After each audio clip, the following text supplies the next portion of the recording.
पंकज चौधरी फूलों का गुलदस्ता लेकर योगी आदित्यनाथ के घर पहुंचे। उधर बीजेपी के एक ब्राह्मण विधायक फेसबुक से लाइव जाने की तैयारी कर चुके थे। दूसरी बार बीजेपी के एमएलए बने नेता इस मूड में थे कि चाहे जो हो जाए अपनी बात तो रखेंगे ही, टिकट मिले ना मिले।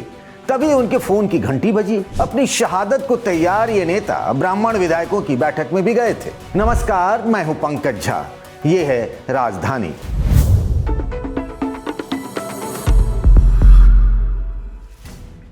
सीएम योगी आदित्यनाथ के साथ पंकज चौधरी ने मुस्कुराते हुए फोटो खिंचवाया। फिर डिप्टी सीएम केशव प्रसाद मौर्य और ब्रजेश पाठक भी पहुंचे। पीछे पीछे बीजेपी के संगठन महामंत्री धर्मपाल सिंह भी आए। योगी के घर पर इनकी बैठक हुई, जिसमें संघ के पदाधिकारी भी मौजूद रहे। लेकिन मीटिंग में ब्राह्मण विधायकों की बैठक को लेकर एक लाइन भी चर्चा नहीं हुई। मुख्यमंत्री योगी के घर हुई बैठक में ब्राह्मण विधायकों को लेकर कोई बात तो नहीं हुई, पर बीजेपी नेतृत्व डैमेज कंट्रोल में जरूर जुट गया। इस काम में पंकज चौधरी ने अपने सबसे करीबी ब्राह्मण नेता रमापति राम त्रिपाठी को लगाया है। फार्मूला यह है कि लोहा ही लोहे को काटता है। अब मेल मुलाकात का दौर शुरू हो गया। यूपी बीजेपी के अध्यक्ष रहे रमापति राम त्रिपाठी ने शुरुआत अपने घर से की है, मतलब देवरिया से। यहाँ के बीजेपी विधायक शलभ मणि त्रिपाठी के घर पहुंचे और फिर नींबू वाली चाय पर गिले शिकवे दूर किए गए। कुछ शलभ ने कही और कुछ त्रिपाठी जी ने। बीते मंगलवार 23 दिसंबर को लखनऊ में बीजेपी एमएलए पीएन पाठक के घर पर ब्राह्मण विधायकों की बैठक हुई थी। नाम दिया गया था सहभोज।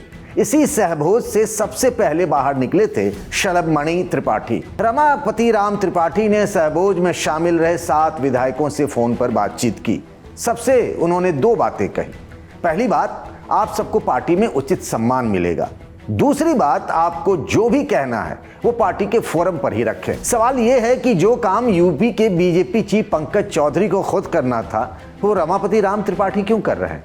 इसके पीछे की सबसे बड़ी वजह चौधरी का एक बयान है।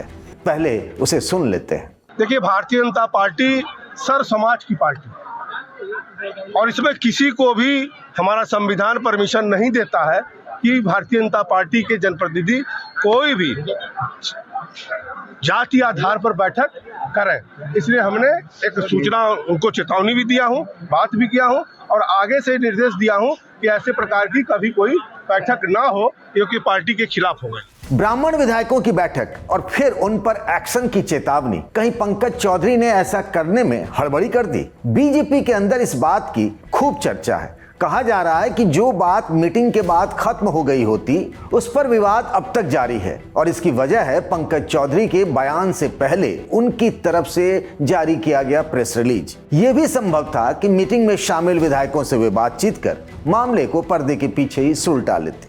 यह कहना है दैनिक भास्कर से जुड़े वरिष्ठ पत्रकार विजय उपाध्याय का। देखिए, पंकज चौधरी का स्टेट लेवल पे ऑर्गेनाइजेशन का एक्सपोजर उस तरह से नहीं है, उनके पास उतना अनुभव नहीं है। मुझे लगता है कि किसी व्यक्ति ने उनको एडवाइस किया होगा और ये चूंकि इनके कार्यकाल की पहली बैठक थी। बाकी जो बैठकों का हम लोग जिक्र करते हैं, खासतौर पे क्षत्रिय कुटुंब बैठक या फिर वो कुर्मी समाज की बैठक, वो भूपेन चौधरी के जमाने में हुई थी। भूपेन चौधरी ने उस पर संज्ञान नहीं लिया और इनसे जब मीडिया ने पूछा तो बजाय ये कहने के कि मैं देखता हूं क्या बात है, क्यों औपचारिक थी अनौपचारिक थी मीटिंग, मैं पता करूंगा, उन्होंने सीधे इस पे बयान जारी किया। मेरी जानकारी के हिसाब से बीजेपी के कोई वरिष्ठ नेता, वो भी ब्राह्मण ही हैं, उन्होंने इनको कहा था कि आपको इस पे थोड़ा पार्टी लाइन के हिसाब से बोलना चाहिए और इन्होंने बोल दिया।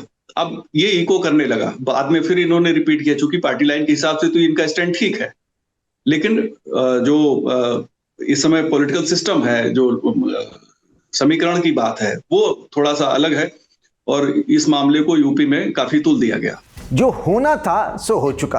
कहानी तो शुरू हुई थी 5 महीने पहले बीजेपी के ठाकुर विधायकों की बैठक से, जिसे कुटुंब परिवार का मिलन समारोह बताया गया था। इसके बाद पहले कुर्मी और फिर लोध विधायकों की भी अलग अलग बैठकें हुई, पर बात मीटिंग के साथ ही खत्म भी हो गई थी। पर ब्राह्मण विधायकों की बैठक के बाद से मामला लंबा खिंचता जा रहा है और यही बीजेपी लीडरशिप के लिए चिंता की बात है। ब्राह्मण और ठाकुर को बीजेपी का बेस वोटर माना जाता है, इसीलिए धारणा चल पड़ी कि दोनों समुदाय बीजेपी को छोड़कर कहीं नहीं जा सकते। चंद नेता नाराज हो भी जाए तो क्या फर्क पड़ता है, पर यह भी सच है कि ब्राह्मण और ठाकुर अलग अलग समय पर अलग अलग पार्टियों के साथ रहे। 2007 में इन्होंने मायावती की सरकार बनाई तो 2012 में अखिलेश यादव की। उसके बाद से ठाकुर और ब्राह्मण बीजेपी के साथ हैं।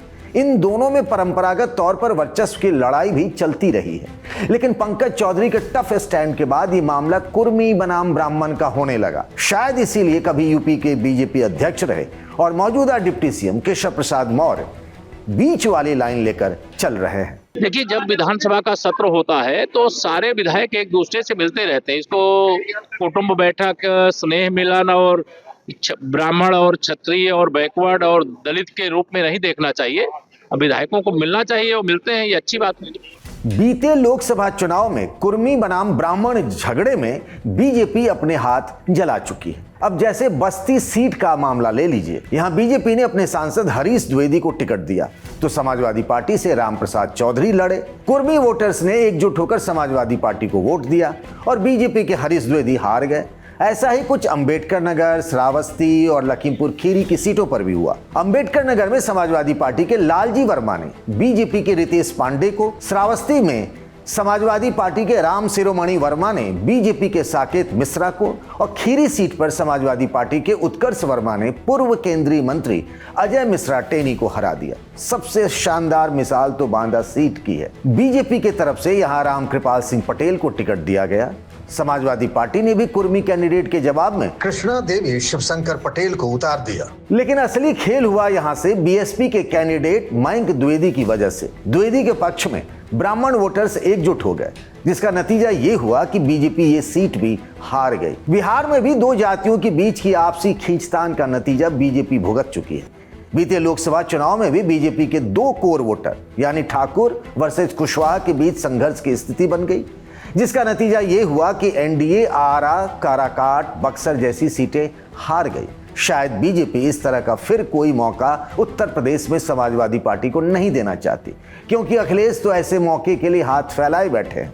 विजय उपाध्याय ऐसा ही कुछ कह रहे हैं। जो ब्राह्मण की पॉलिटिक्स की या ब्राह्मण की उपेक्षा की बात कर रहे हैं, उनका निशाना मोटे तौर पे पंकज चौधरी नहीं है, लेकिन बीजेपी में सबसे ज्यादा कार्यकर्ता, सक्रिय कार्यकर्ता उसमें ब्राह्मण ज्यादा हैं, इसके बाद ओबीसी हैं।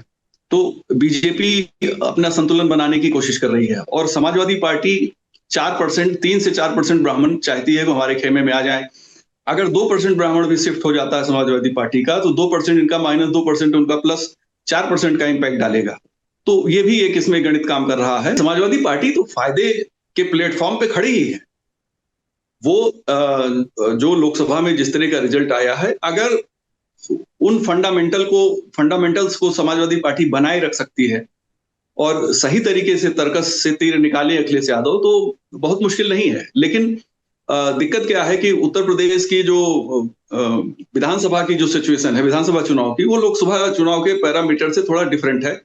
इसको नए तरीके से डिकोड करना होगा, नए तरीके से स्ट्रेटजी बनानी पड़ेगी। दिल्ली में सोनिया गांधी के 10 जनपद वाले घर पर हुई बैठक में राहुल गांधी भी कांग्रेस नेताओं से ब्राह्मण वोटरों को जोड़ने के लिए कह चुके हैं। यूपी के राजनीतिक अखाड़े में बीएसपी अब एक कमजोर प्लेयर रह गई है। ऐसे में बीजेपी का थोड़ा भी नुकसान समाजवादी पार्टी के लिए वरदान हो सकता है। इसी नुकसान की भरपाई के तौर पर कुर्मी बिरादरी के पंकज चौधरी को यूपी बीजेपी की कमान दी गई। 7 बार सांसद रहने के बावजूद चौधरी के पास संगठन में काम का लंबा अनुभव तो नहीं रहा, लेकिन अभी बीजेपी के सामने चुनौती अपने बिखरते सामाजिक समीकरण को समेटने की। इसीलिए ब्राह्मण विधायकों की बैठक को लेकर अब तक गर्म रही बीजेपी पर्दे के पीछे से ही नर्म हो चुकी है। ये नरमी क्या काफी होगी? ब्राह्मण वोटर पहले ही की तरह बीजेपी के पीछे डटे रहेंगे? बताइएगा आज कमेंट बॉक्स में। प्रधानमंत्री बनने के बाद से ही नरेंद्र मोदी मन की बात करते हैं देशवासियों के साथ, और इसीलिए देश भर में बीजेपी के कार्यकर्ता चौपाल लगाकर इसे सुनते भी हैं। लेकिन इन दिनों चर्चा योगी की पाती की भी हो रही है। योगी मतलब यूपी के मुख्यमंत्री योगी आदित्यनाथ। प्रधानमंत्री की तरह उन्होंने कोई दिन तो फिक्स नहीं किया है, लेकिन इस दिसंबर के महीने में 2 बार यूपी की जनता के नाम वो चिट्ठी लिख चुके हैं। ये चिट्ठी हर अखबार के पहले पन्ने पर भी छपती है। योगी की पहली पाती 1 दिसंबर को आई थी, जिसमें उन्होंने बाबा साहब अंबेडकर को याद किया था। दूसरी पाती 30 दिसंबर को आई, जिसमें उन्होंने लिखा कि उत्तर प्रदेश में लॉ एंड ऑर्डर में सुधार की वजह से निवेशकों का भरोसा बढ़ा है। राजधानी में आज बस इतना ही। इस वीडियो को बनाया हमारे साथी शुभम ने। बने रहिए द लल्लन टॉप के साथ। दिन भर मोबाइल में लगे रहो, डेटा खत्म, खेल खत्म, खेल खत्म बेटा। बस यही जिंदगी हो गई हमारी। लेकिन अगर आप अपनी जिंदगी बनाना चाहते हैं तो आइए शनिवार 10 जनवरी को पटना के बापू सभागार। उस दिन है लल्लन टॉप का बिहार अड्डा। और कुछ लाइनें भी हैं। लाइनें जैसी हैं कि मुरेठा हो या शॉल हो, भूजा हो या बवाल हो, लेकिन आ रहे हैं पवन सिंह और आ रहे हैं कई सारे कलाकार। होगा लल्लन टॉप क्विज, मिलेगा गुलाबी वाला तकिया। अगर जीतना है, अगर आना है, अगर देखना है, अगर सुनना है, अगर मिलना है तो thelallanTop.com पर बने हुए लगे हुए बैनर पर जाइए, रजिस्ट्रेशन पर क्लिक करिए, रजिस्ट्रेशन करिए, पहुंच जाइए जनवरी के सबसे धाकड़ इवेंट में। हजरात हजरात हजरात, गाना बजाओ।